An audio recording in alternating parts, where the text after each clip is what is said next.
This is another interview with a target and victim of Matthew Burdick named Shan. Shan is a student in California, and he outlines his experience with Matthew Burdick. I'm gonna cut your fingers off. I'm gonna cauterize your fucking stumps. I'm gonna fucking beat you to fucking death, you little fucking bitch.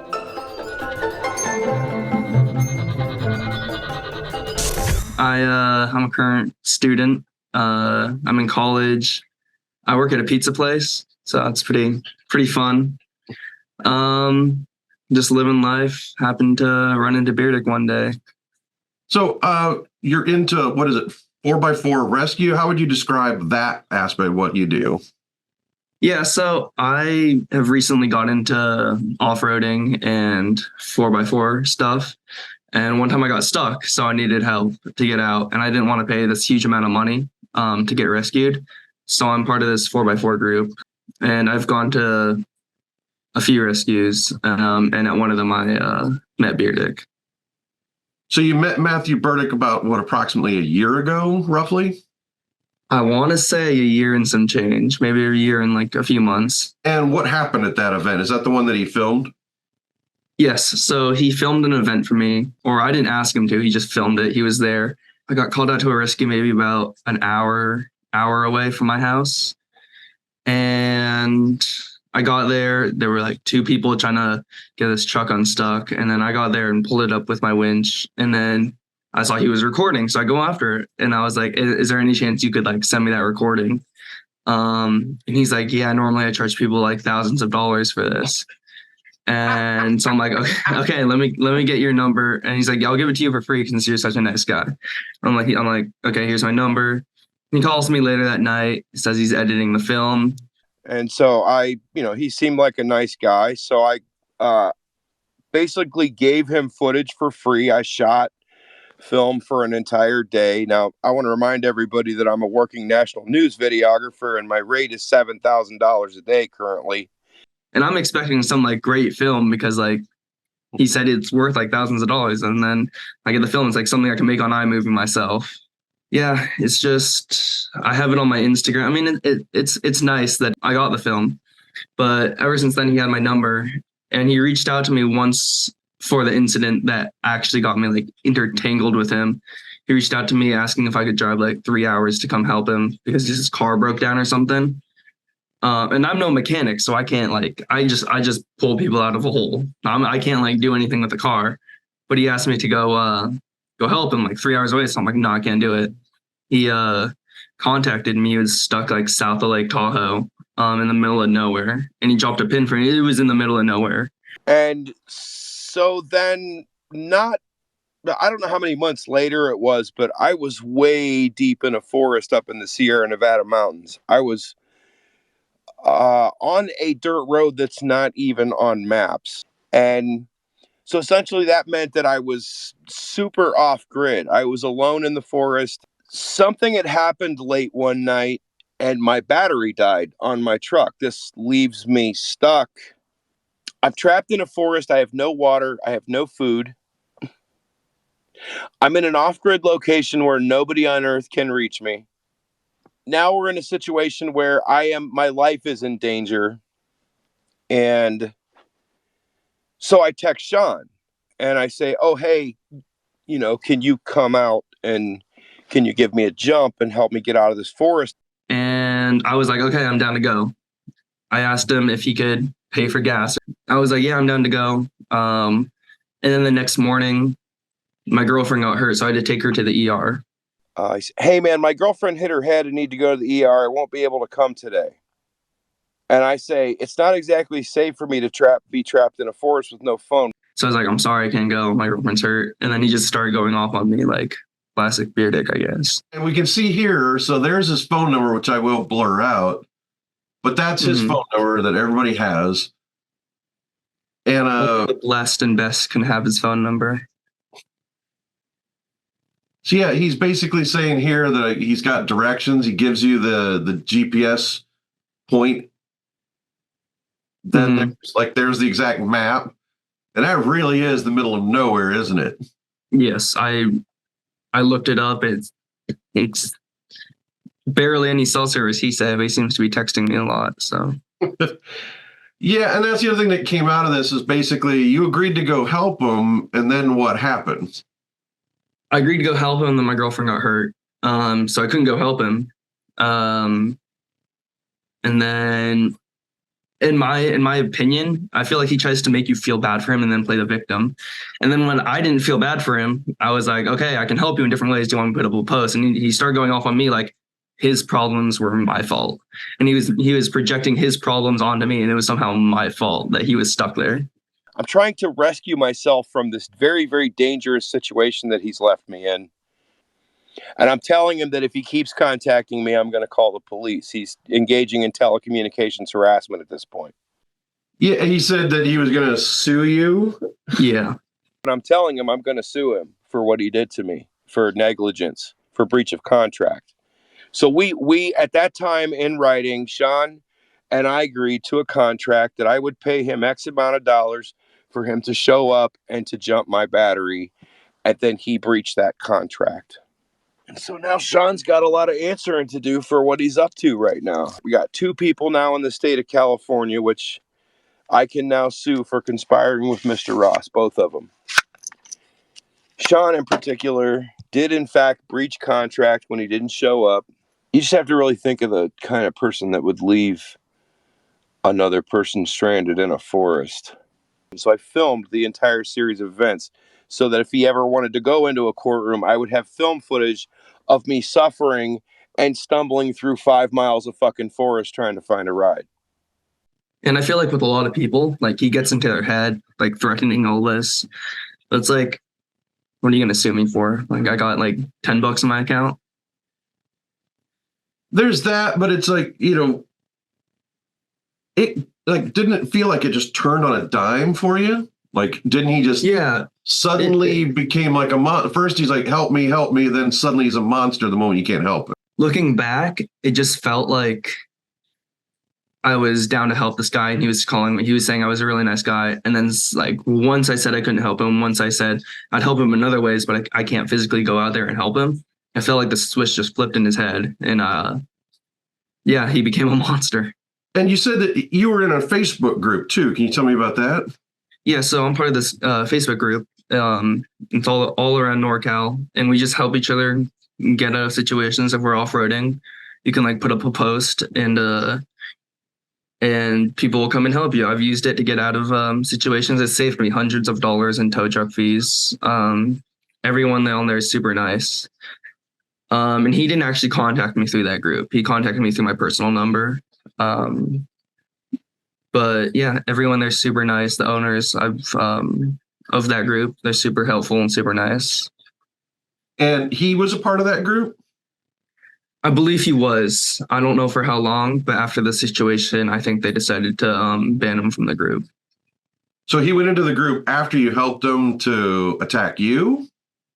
I'm not sure when he entered the group. I want to say it was before. I think he was pretty active in the group, and the owners knew about him because when I contacted the owner about him, he was like, "Oh, I should have known it was this guy." And him harassing me might have been the final straw for the owners. But I don't know how long he was in the group.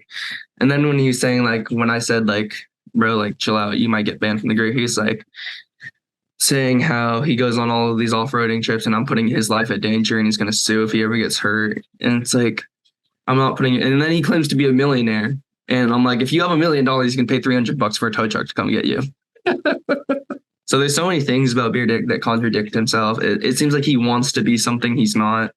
But he wants it so desperately, he almost thinks in his head that he is that person. Yeah, it's just so bizarre the way he vacillates from being a victim, help me, I don't even have any money in my, like, I got $40 in my bank, and then immediately, I'm a millionaire that's going to ruin your life, and I'm going to sue you. Yeah.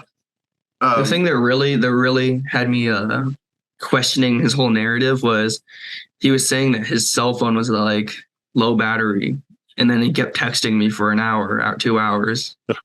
I'm like, you could use this time to like get some help. Yeah, and that's the thing when I read through your text is like you're offering I can't come get you, but I'll make a post for you. I'll do anything to help that, but I'm, your priority was your girlfriend, right? Yeah, of course. So why is he expecting you to help him, a stranger, more than your girlfriend who's injured? Like, how is that normal? It's not. I don't think Beardic's normal is human normal. He's I don't even know how to describe him. I think I can see how people would fall for it, like him playing the victim and him trapping you in this whole situation. And I fell for it for a little bit, but I'm lucky enough to have a friend whose mom is a well-established lawyer, and I reached out to her. I reached out to my neighbor who's very knowledgeable on everything. When you spoke to the lawyer, they said he's probably not going to sue. What is the basic advice the friends who's an attorney gave you? Well, her exact words are tell him to fuck off. Very lawyerly. Yep. I forgot how I found your videos or your documentaries, but I found them. I'm like, oh shoot, like this is he's the real deal. So you found out you weren't alone, yes, essentially, when you found my stuff. That was helpful. And what did it make you feel better when you found my stuff? It definitely made me feel better, but it kind of made me laugh at the whole situation. Not laugh at yours, because obviously your situation is a lot worse than mine. But my situation, I'm like, this is a grown man, right? Trying to intimidate a college student. He obviously has nothing better to do with his life. In a way, I kind of felt bad for him because I don't know. I'm that person who feels bad for someone even if they're like a dickhead, and even if they're in a bad situation, I want to help them, right? And obviously he's not in a good situation, whether it be mentally or physically. And I think he does need help. And part of me does feel bad for him for that's exactly how I feel. He needs help, but he makes himself so unsympathetic because he knows there's something wrong, but he does not want to get help. Yeah. And you can't help someone who doesn't want help. And that's the sad thing. And that's what I've had to learn over my short 19 years on this earth. Yeah, it's really strange. The whole situation is. And so why do you think what is it about Burdick that makes you want to pay attention to what he's doing? I mean, I have my own answers as to why I feel that way, but I'm asking about yours too, because it's fascinating. Why? For someone who's been in therapy my whole life, I'm a big believer in therapy. It's more or less fascinating for me to see the ins and outs of his mind. It's something you'd see on a Netflix documentary. It's just fascinating to see how his mind works and try to piece it together, because I just find that stuff interesting, and you make it interesting through your vlogs and documentary. Like, it's something I can follow in real time, and it's just like a TV show almost, Yeah, unfortunately, it has been compared to like Tiger King. So I don't know if that's a good thing or bad thing, because I don't know where I fit in that. But well, Peter is under investigation right now. First of all, by the federal government, because of this tort claim filing that was made. Peter is engaged in felonies against me. He is also under investigation, which is in another city, which I'm not going to name right now. And Shan is essentially now a conspirator in all of this. Like, if you had something to say to Matthew, what would you want to say? You have people who want to help you, and people who are ready to help you when you're ready to accept the help. And I hope you can find the help, because I don't mean this in a condescending way, but I think what you're doing is wrong, and it takes great humility and power to ask for help. So, yeah. Unfortunately, I think he believes he's better than that, and he doesn't need help. He thinks the rest of the world is wrong, but I completely agree with you. I'd love to see him get real help. Fine, Sean's in California. So is the other guy. As far as Shan, I haven't been served with any restraining order, so it looks like I'm going to have to go pay him a visit. He can serve me with a restraining order when he's standing in front of me. Guess I'll have to drive up there and set up a little meeting in the woods. Shan probably would be a very bad idea now that he's done what he's done with Ross, for him to show up at any 4x4 rescue anywhere, because I got a lot of fucking friends in this state. And I got a lot of friends in the fucking 4x4, and I've saved a lot of people. And there's a lot of people that participate in 4x4 rescue that really wouldn't appreciate Shan doing these things to me and then thinking he's going to show up somewhere and he's going to get away with what he's doing. So Shan has just eliminated himself from 4x4. And he'd be a dumb motherfucker if he showed up at one at this point, because I got a lot of fucking friends. I've been traveling for 2 years. I got a lot of motherfucking friends, especially up in them mountains where he's at, especially around that area where he services.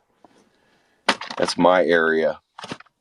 That's my zone. So Mr. Shan has just learned his lesson. I really appreciate your time today. I really appreciate you sharing your story. It is my belief that the more people like you come out and talk about what he's done and said, it does take away his power to threaten and intimidate. And I think that's important. It is important. I 100% agree. That's what he has on people. He intimidates them. So once people realize that they shouldn't be intimidated by him. Yeah, that his threats of lawsuits are baseless. What advice would you give to anybody that's getting contacted by Burdick, especially with like a threat of a lawsuit or something? But just don't feed into it. Just don't give him fuel. That is my advice to everybody, is just block and ignore. I mean, there's some people like myself that he's never going to let go of, and it's way too late for me, but that's what I'm stuck with. Well, so, we thank you for taking the brunt of the hit for us. We'll rally behind you. I really appreciate it. This is an example of a situation where somebody almost killed me and did something bad to me, and Peter's falsely portraying them as a victim, as that guy's literally harassing the fuck out of me and won't stop. And now he's harassing me even more by doing this podcast. So now Shan is going to appear on the Social Media Monster podcast with Peter. Shan's a victim now. You see, he almost killed me. He left me in one of the most dangerous situations you can leave a human being, alone in a forest with no food and water. We recorded this interview almost a year ago, and Matthew is still harassing Shan. Shan appeared in one of my vlogs, and Matthew Burdick started texting him from a Text Now number, pretending to be someone else. The text exchanges are linked in the description. Strangely, Matthew had intimate knowledge of these texts that are supposedly not from him. Matthew has left this voicemail for Shan. I just want to let you know you're not being trolled right now. You sent texts calling me a bitch and a coward, and you're saying you want a physical fight with me. That's what you stated. I read the texts. They were sent to me. You attempted to mock me. You've attempted to troll me. You've attempted to bully me. You have gone out on the internet and said all kinds of terrible things about me. And now you say you want a physical fight. What I'm telling you is that I would like to oblige you. I will meet you, and I will kick the living shit out of you. I'm not trolling you. It's not a joke. I will beat your fucking skull in until you're dead if you keep harassing me. And when Matthew called Shan had his friend record this, and... You want to fight? Hello? So I found your address about 6 months ago, so I know. This is Buckaroo. Hello? And so essentially, you challenged me to a fight, and I'm going to come beat your fucking skull in. Hello? And that's what you want? You invited me. Remember, you texted a person. You said, send him to me. Come here. You literally invited me to come beat your fucking skull in. Okay, so I'm going to fucking beat your fucking skull in. I'm going to cut your fingers off. I'm going to fucking... I'm going to cauterize your fucking stumps. I'm going to fucking beat you to fucking death, you little fucking bitch. You understand me? Hello? I'm going to beat you to fucking death! Matt's threat to cauterize the wounds and continue torturing him is almost verbatim something he once wrote to me from an anonymous account, claiming it wasn't him. My preference is always for people to not harass Matthew back. He finds a way to turn that into where he's a victim, or these are just two people doing the same thing to each other on the internet. When it's clear that Matthew has a serialized pattern of abuse and threats. My recommendation is always to, when you are threatened with physical harm, or even just after you've asked him to stop contacting you and he continues to contact you, that's telecommunications harassment. File a police report. One of the reasons someone like Matthew can get away with this is because people don't take the time to do that step, to fill out a police report, get it on the record. Most people just don't want to take the time. And that's what allows him to always just become someone else's problem, and no one is doing anything to fix the problem. But what do you think? How would you have handled this? Tell us in the comments below, please.